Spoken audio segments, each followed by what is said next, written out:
자, 이번에는 문항 14번 조선 후기 신분 질서의 동요와 관련된 내용 선생님하고 살펴보도록 하겠습니다. 문항 한번 여러분이 가지고 있는 문제지 14번 문항 같이 한번 보도록 할게요. 가에 대한 탐구활동으로 가장 옳은 것은 이라고 되고 있고 사진 자료가 하나 제시가 되어 있고 여기와 관련된 설명을 하고 있습니다. 이 문서는 받은 사람의 이름이 비어있는 명예 관직 임명장이다. 받은 사람의 이름이 없대요.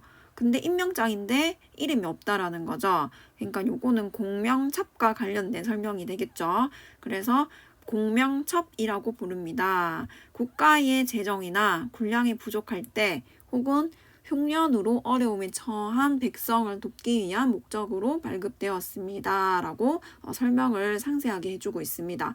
그래서 공명첩과 관련된 내용을 여러분이 선지에서 고르면 되는 건데, 이 공명첩은 조선 후기 신분제가 동요하게 되면서 나타나는 현상 중에 하나였죠.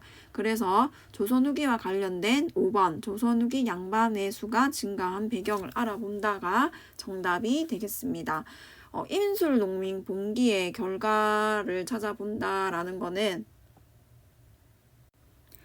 해당 사항이 아니고 이것도 조선 후기긴 한데 인술년에 일어난 농민봉기는 세도 정치에 반발해서 일어난 봉기가 되겠죠.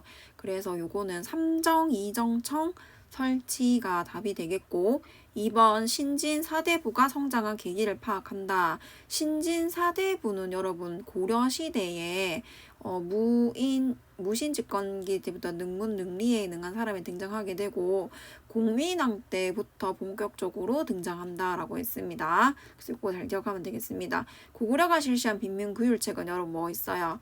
진대법이 있겠죠. 그 다음 4번 고려 문벌사회가 동요되는 과정에 사건 동해가 있었죠. 바로 이자겸의 난, 그 다음에 묘청의 서근 청도운동 같은 것들이 있으니까 정리를 잘해서 기억을 하면 되겠습니다. 조선 후기 신분 사회의 동요를 선생님하고 같이 한번 내용을 살펴보도록 하겠습니다. 조선 후기가 되게 되면은 이 양반층도 여러분 분화가 되기 시작합니다. 돈 많은 양반, 그 다음에 돈이 없는 양반 이렇게 분화가 된다라는 거죠. 그래서 여기 보면은 붕당 정치가 변질하게 되면서 다수의 양반들은 이제 몰락을 하게 된다라는 겁니다. 몰락을 하게 되고 제일 위에 속한 권반, 정권을 차지한 양반을 권반이라고 부르고 향촌에서 여전히 권력을 유지하고 있는 양반을 향반이라고 부릅니다. 그 다음 올라간 양반을 잔반이라고 부른다라는 거죠. 그 다음에 상민, 즉 이 양민의 수가 증가하게 되고 그 다음에 신분 상승이 많이 일어나게 되는데 족보를 위조한다든지 양반 신분을 돈을 주고 산다든지 이렇게 되면서 양반의 수가 증가하게 되고 상민의 수가 감소하게 되는 것도 하나의 조선 후기의 현상으로 나타나는 일이었습니다. 그리고 여기 이제 공명첩과 관련된 내용이 여기에 나오죠. 중인층이 신분이 상승하게 되는 그 내용을 보도록 하겠습니다. 서울이 이제 법제적으로 문과 응시가 원래는 제한되어 있었죠. 그 다음에 임진왜란 이후에 이 사람들은 납속이나 돈을 국가에 내는 거예요. 그 다음 공명첩이라고 해서 여기 공명첩 설명 보도록 하겠습니다. 조선시대 후기가 되면은 재정이 부족하거나 나라에 돈이 없을 때 이 부유층에게 관직명만 적혀있고 이름이 적혀있지 않은 임명장 같은 것들을 판매를 했다라는 거죠. 명예직에 보통 많이 활용을 했다라는 거고 이런 공명첩을 통해서 서울이 관직에 진출하게 되고 영조, 정조 시대에 신분 상승 운동을 벌이게 되고 정조 때 기억나죠 여러분? 서울에 대한 허통이 있게 되면서 규장각, 검서관 등으로 등용된다라는 내용 여러분이 잘 기억하면 되겠습니다. 그래서 여기 납속 공명첩이 여기도 등장하게 되고 그 다음에 밑에 한번 볼게요. 상민 노비층도 성장을 하게 되는데 전 첫 번째 상민층부터 보도록 하겠습니다. 농업기술이 발달하게 되면서 많은 이제 잉여 생산물이 생산하게 되고 이것들을 판매하게 되면서 분홍층으로 성장을 하게 됩니다. 많은 잉여 생산물을 판매를 하고 사고 파는 일들이 활발해지게 되면서 상품화폐 경제가 발달하게 되고 여기서 경제적인 부를 축적하게 되는 사람도 등장하는 반면에 자기의 조금 가진 땅도 팔게 되는 몰락 열악한 농민들이 등장하게 됩니다. 땅을 팔게 되면은 이제 노동자가 되어서 일거리를 찾아다녀야 되겠죠. 그래서 그 사람들을 임노동자라고 표현을 하게 되는 겁니다.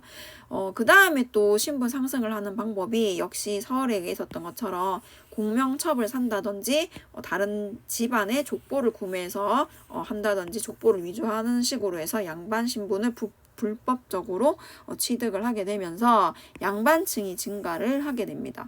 노비층 역시 신분 상승하게 되는데 군공은 이제 전쟁에서 공을 세우게 되면서 상민으로 신분이 상승하게 되고 돈을 내게 되면서 납속으로 양인 신분을 취득하게 됩니다. 요거는 합법적인 신분 상승이라고 되어 있죠. 그 다음에 도망을 가서 그러니까 도망을 가게 되면서 이 추노 같은 사람들이 등장하게 된다라는 거고, 이 노비의 신분 상승 정책이 등장하게 되는데 노비 종목법이라고 해서 여기 옆에 거 한번 같이 볼게요. 양인과 노비 사이에서 태어나면은 노비가 되고, 그 다음에 엄마가 양인이면 양인이 되는 걸 얘기를 합니다.